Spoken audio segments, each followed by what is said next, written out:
오늘 말씀 계시록 3장 14절에서 22절입니다.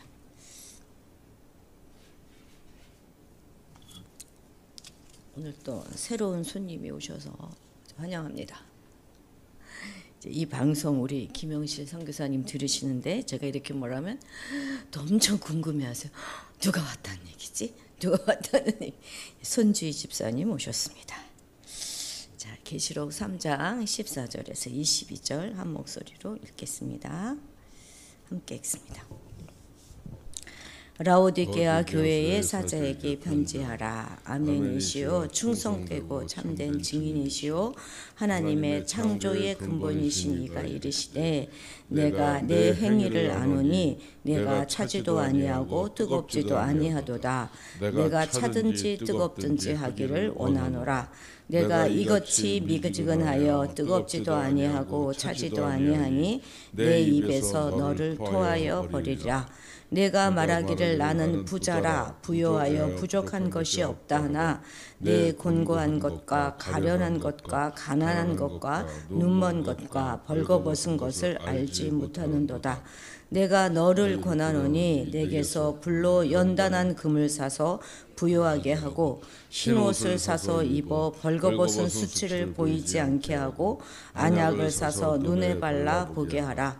물은 내가 사랑하는 자를 책망하여 징계하노니 그러므로 내가 열심을 내라 회개하라. 볼지어다 내가 문 밖에 서서 두드리노니 누구든지 내 음성을 듣고 문을 열면 내가 그에게로 들어가 그와 더불어 먹고 그는 나와 더불어 먹으리라. 이기는 그에게는 내가 내 보좌에 함께 앉게 하여 주기를 내가 이기고 아버지 보좌와 함께 앉은 것 같이 하리라. 귀 있는 자는 성령이 교회들에게 하시는 말씀을 들을지어다. 아멘. 자, 오늘은 이제 소아시아 7교회에 보내는 그런 편지, 그 메시지의 내용을 기록하고 있는 이 3장의 가장 그 종결 부분에 해당하는 그런 교회, 마지막 교회입니다. 라오디아 교회입니다. 먼저 이 라오디아 교회의 사자에게 편지를 보내시는 주님은 어떻게 묘사하고 있죠? 맨 처음에 보면 아멘이시오 충성되고 참된 증인이시오 하나님의 창조의 근본이신 이가, 이렇게 예수님의 모습을 묘사하고 있습니다. 그리스도를 아멘이라고 표현하는 것은 그분이 그만큼 철저히 신뢰할 만하다 하는 의미가 되는 것이죠. 그 이후에 나오는 충성되고 참된 증인이다 하는 건 역시 아멘이신 그리스도를 조금 더 풀어서 지금 설명하는 문구입니다. 오직 예수님만이 참되시고 또 예수님만을 통해서 우리가 진리를 볼 수 있다 하는 그런 의미가 될 것입니다. 그리고 또한 하나님의 창조의 근본이 되시는 분, 그분이 바로 우리 예수님이십니다. 그리고 이제 맨 마지막에 이제 21절 가면 이기는 자에게는 어떤 상을 주시겠다고 하십니까? 주님이 자기가 계신, 당신이 앉으신 그 보좌에 함께 앉을 수 있게 해주시겠다 하는 약속들과 또 마지막 22절에는 교회들을 향한 성령의 말씀을 청정할 것을 촉구하는 명령 기록하고 있습니다. 자, 라오디아 교회는 어떤 교회냐면 소아시아 내륙과 그 아시아로 바다로 나가는 그 관문인 에베소를 연결하는 교통의 요충지에 있었어요.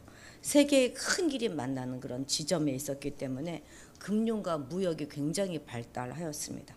그리고 의류업도 되게 발달했는데 특별히 아주 고급 의류, 검정색, 양털로 된 검정색 고류 아주 고급 의료업을 또 발달했고 또 유명하죠. 안약사업 산업도 유명했습니다. 이곳의 시민들은 대부분 굉장히 부유하게 살았고 아주 자유분방한 그런 사회의 분위기를 가지고 있었어요. 그래서 이곳에서 여기에 세워진 라오디아 교회의 성도들은 비교적 외부의 핍박도 없었고 뭐 박해 이런 것도 없었어요. 경제적인 어려움을 겪지 않고 신앙생활을 할 수 있었습니다.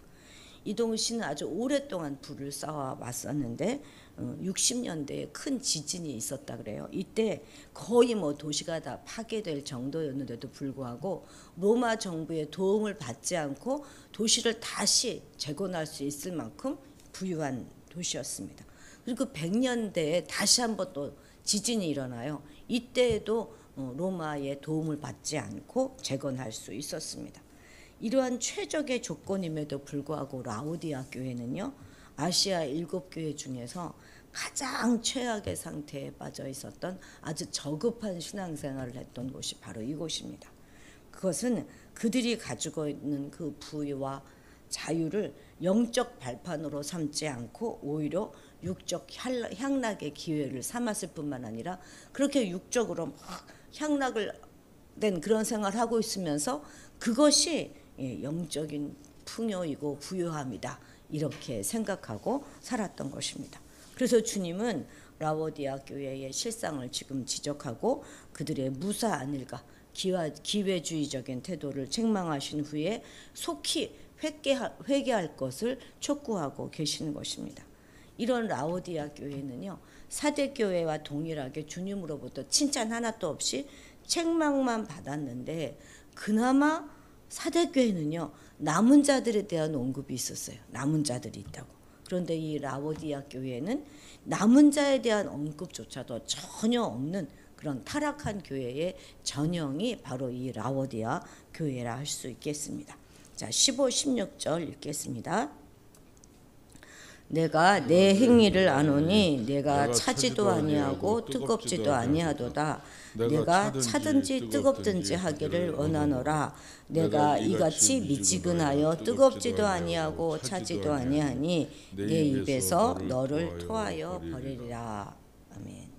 아멘이신 우리 주님이 라오디아 교회의 실체를 속속히 알고 계세요. 내가 내 행위를 아노니 이렇게 말씀하시지 않습니까? 우리에 가는 것도 하나님 주님이 속속들이 알고 계십니다. 진실을 꿰뚫고 계시는 그 주님의 그 눈에는 그 영적인 실체가 아주 그냥 낱낱이 드러나게 되는 것이죠. 무엇을 먼저 지적하십니까? 그들의 뜨겁지도 차지도 않고 미지근하다, 이렇게 말씀하십니다. 그리고는 아주 무서운 말씀이 선포되죠. 내 입에서 너를 토하여 버리리라. 그런데 지금 이 말씀은 참 잘못 해석되고 있는 대표적인 그런 말씀 중에 하나입니다. 성경에 나오는 아주 좋은 예입니다. 마치 이것은 신앙이 차지도 않고 뜨겁지도 않은 어정쩡한 상태를 의미하는, 그렇게 우리가 이해되지 않습니까? 그래서 아예 믿으려고 하면 화끈하게 믿고, 그렇지 않으면 아예 안 믿는 게 낫다, 이런 식으로 표현하고 있는데요. 어떤 경우에도 믿지 않는 것이 더 낫다, 이런 경우는 없습니다. 그런 경우는 없어요. 그래서 우리도 그렇게 이해해서는 안 되는 것이죠. 사실 라오디아 교회 성도들은요, 핍박도 없었고 어려움도 겪지 않았습니다. 황제 숭배 사상도 그렇게 여기는 심하지 않았고, 또한 종교적인 열심도 없었어요. 어느 것도 열심히 하지 않았기 때문이죠. 그래서 큰 권력도 가진 적도 없었지만 큰 박해를 당한 적도 없었던 거예요. 그들은 그저 자기들이 풍족하여서 우리는 전혀 부족한 것이 없어, 이렇게 생각하며 살고 있었던 것이죠. 자, PPT 좀 보여주시겠습니까? 자, 우리가 5교회 한번 보십시다. 여기 이제 앱에서부터 시작했잖아요. 그죠? 제가 그 순서를 어떻게 외운다 그랬어요? 앱서바도 사빌라, 애써봐도 삽이 내야 돼, 이런 뜻이 외우시라잖아요.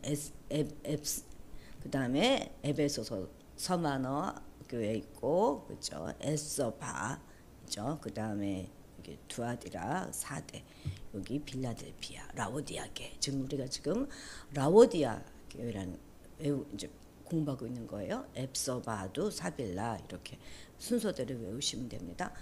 이제 이 라오디아 교회의 밑으로 보면 남서쪽에 여기 히에라볼라가 먼저 되어 있는데 밑에 골로새가 있잖아요.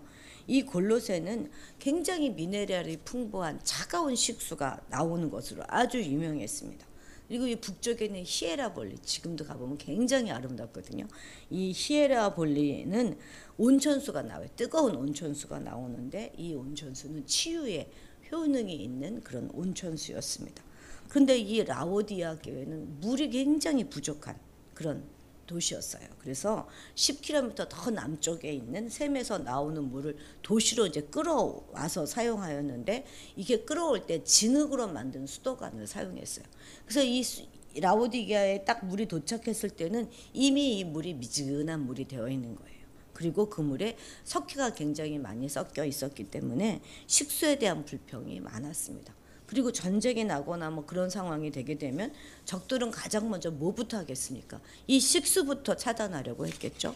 그래서 이 식수가 늘 문제였던 이 도시의 가장 큰 약점인 것입니다. 그러니까 골로새처럼 차지도 않고 히에라볼리처럼 뜨겁지도 못한 이 라오디아 교회의 미지근한 물이라고 하는 것은 이 교회의, 이 도시의 가장 큰 약점을 지금 상징하는 것입니다. 그러니까 라오디아 교인들이 차든지 뜨겁든지 했으면 좋겠다 하는 말씀은 어떤 면으로든지 쓸모있는 그런 교회가 되었으면 좋겠다 하는 주님의 바람을 표현한 것입니다. 골로새의 물처럼 아주 좋은 식수가 돼서 생명을 잘 유지하고 회복하게 하는 그런 물이 되든지, 아니면 히에라볼리의 그 온천수가 되어서 병든 살나오면 살리든지, 그 어떤 것도 아닌 그냥 자기들만 부유하게 사는 것, 그것을 지적하고 계시는 것이죠. 열정이 부족한 것이 아니라 세상에 어떤 영향력도 끼치지 못하는 그 무력함이 주님이 보시기에는 아주 못마땅하였던 것입니다. 17절 같이 읽겠습니다. 내가 말하기를 나는 부자라 부여하여 부족한 것이 없다 하나 내 곤고한 것과 가련한 것과 가난한 것과 눈먼 것과 벌거벗은 것을 알지 못하는도다. 참 오늘날 우리랑 많이 비슷하잖아요. 우리 뭐 거의 뭐 부족한 것이 없어 이렇게 우리가 생각하며 살고 있기 때문에 이런 말씀들은 단지 그 교회에 주시는 말씀 아니고, 그 지역에는 모든 교회에 주시는 말씀만이 또 아니고 오늘날 우리에게도 주시는 말씀인 것입니다. 사실 이 교회는 아까도 말씀드렸지만 세계의 큰 도로가 만나는 그런 지점에 위치하고 있었고, 프리기아 평원으로 가는 그런 길목에 위치하고 있어서 선교에 굉장히 중요한 그런 기지가 될 수도 있는 그런 교회였습니다. 그러나 그들의 영성은 그저 자기만족, 내만족이라는 표현으로 압축될 수 있었고, 그래서 그들의 문제는 자기 만족한 상태에서 무용지물한 사람이 되어가는 그것이었습니다. 그리고 더 큰 문제는 뭐예요? 스스로 보는 자기 평가와 주님이 보시는 평가가 전혀 다르다는 것입니다. 스스로는 나는 부요하고 부족한 것이 없다 이렇게 생각했지만, 주님은 저들을 보고 공고하고 가련하고 가난하고 눈멀고 벌거벗었다 이렇게 평가하고 계시는 것입니다. 왜 이렇게 차이가 나죠? 그것은 저들의 잣대가 잘못되었기 때문입니다. 저들은 세상의 잣대와 별반 다를 것 없는 황금 만능주의라는 잣대로 자신들을 살폈어요.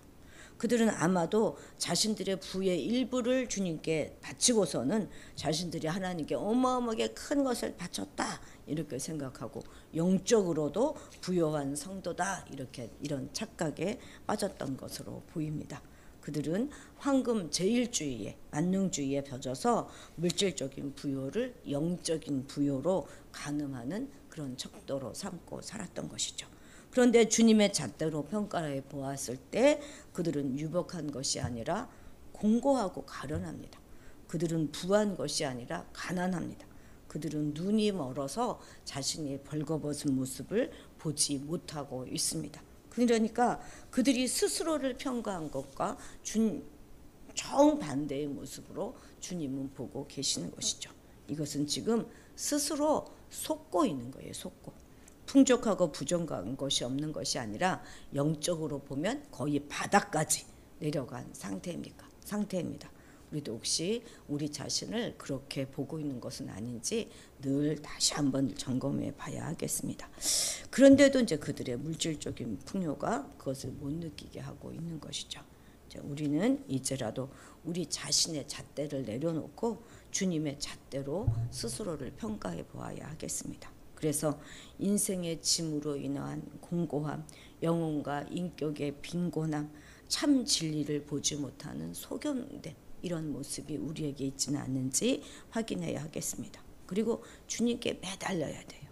주님 나의 약함을 돌아보아 주십시오.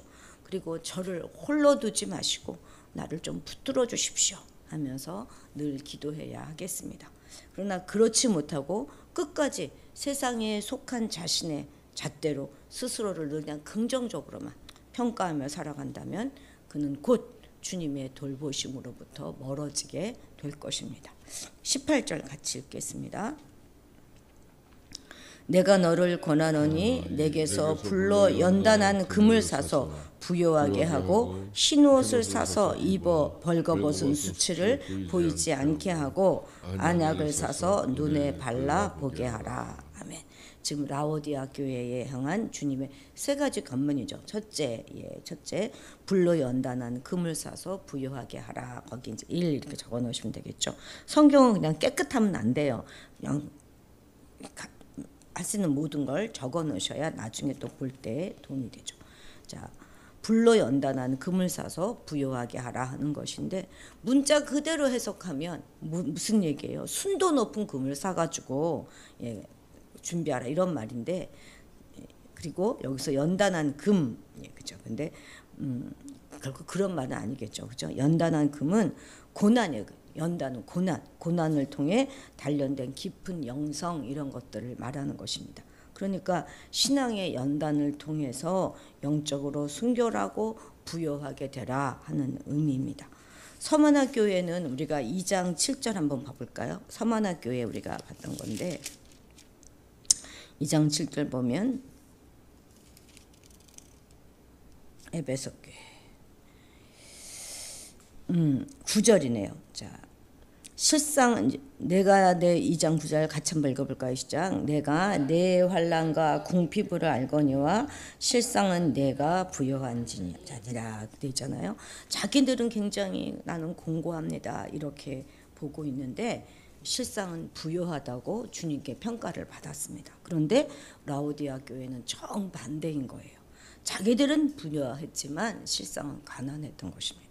이것은 눈에 보이진 않지만 영원하시고 만유의 주인이신 하나님을 의뢰하는 자들과 또 눈에 보이지만 일순간에 없어져 버린 물질을 신뢰하는 자들 사이의 차이인 것입니다.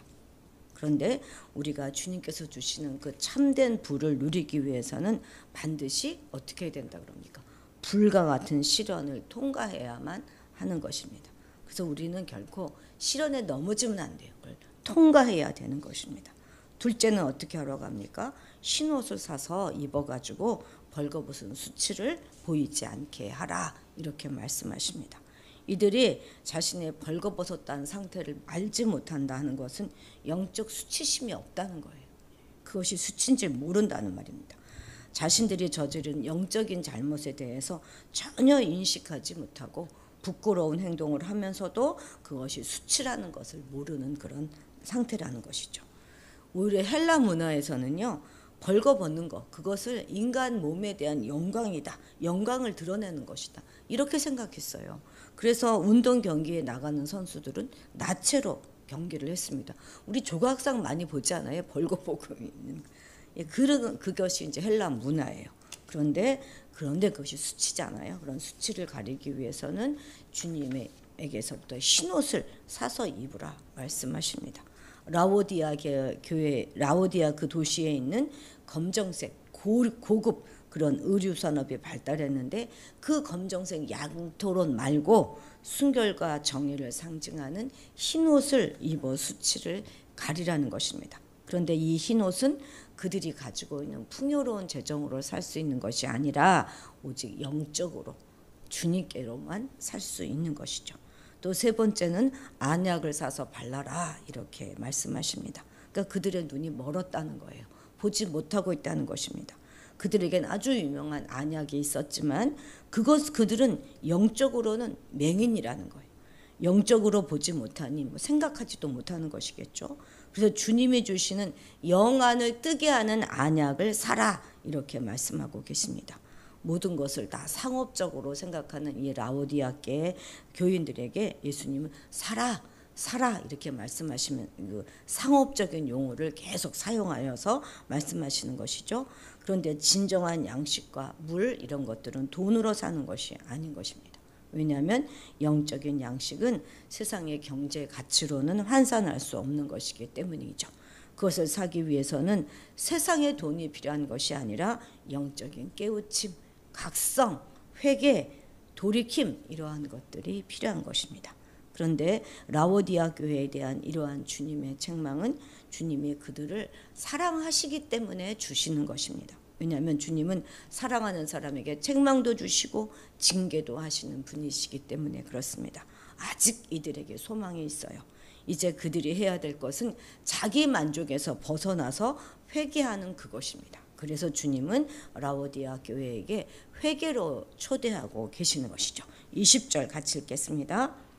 볼지어다 내가 문 밖에 서서 두드리노니 누구든지 내 음성을 듣고 문을 열면 내가 그에게로 들어가 그와 더불어 먹고 그는 나와 더불어 먹으리라. 아멘.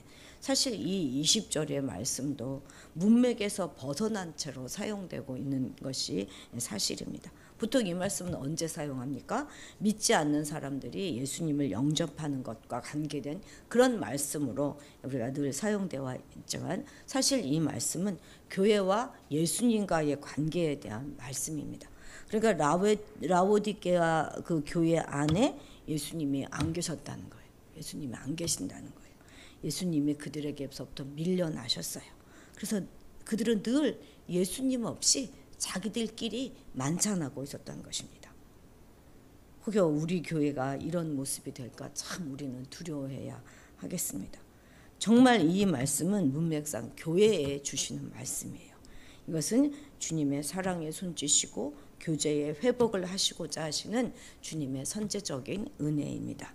예수님이 우리에게 원하시는 것은 어떤 종교적인 행위가 아니라 우리 자신입니다. 우리 자신. 그분은 우리와 함께 식탁에 앉기를 원하시고 우리와의 인격적인 교제를 원하십니다. 주님은 지금도 문 밖에서 계속 두드리고 계세요. 회개는 바로 주님을 다시 우리 삶의 중심으로 모시는 행위이고 그분이 계셔야 될 마땅한 그곳에 그분을 모셔드리는 것입니다. 참 부가 되시고 의와 영적 통찰력 이런 것들을 예수께로부터 얻으라 하는 그런 초대에 우리 모두 다 응하시는 하루가 되시기를 바랍니다. 기도하시겠습니다. 하나님 아버지, 오늘 이 아침 외적으로는 몹시 부유했지만 영적으로는 가난했던 라오디아 교회를 살펴보았습니다. 이것이 오늘 우리의 모습이 될까 두렵사오니 하나님 아버지, 오직 하나님의 신실하고 참된 증인이 되게 하시고 세상의 어느 방향으로든지 영향력을 끼치며 살아가는 우리가 되게 하옵소서. 지금도 문 밖에서 두드리시는 예수님을 기억하고 우리끼리 만찬 베풀며 기뻐하고 즐거워하는 그런 어리석은 자들이 아니라 주님이 계셔야 될 그 자리, 우리의 마음의 왕자 그곳에 주님을 모시고 주님과 더불어 살아가는 우리가 되게 도와주옵소서. 감사드리며 예수님의 이름으로 기도드렸습니다. 아멘.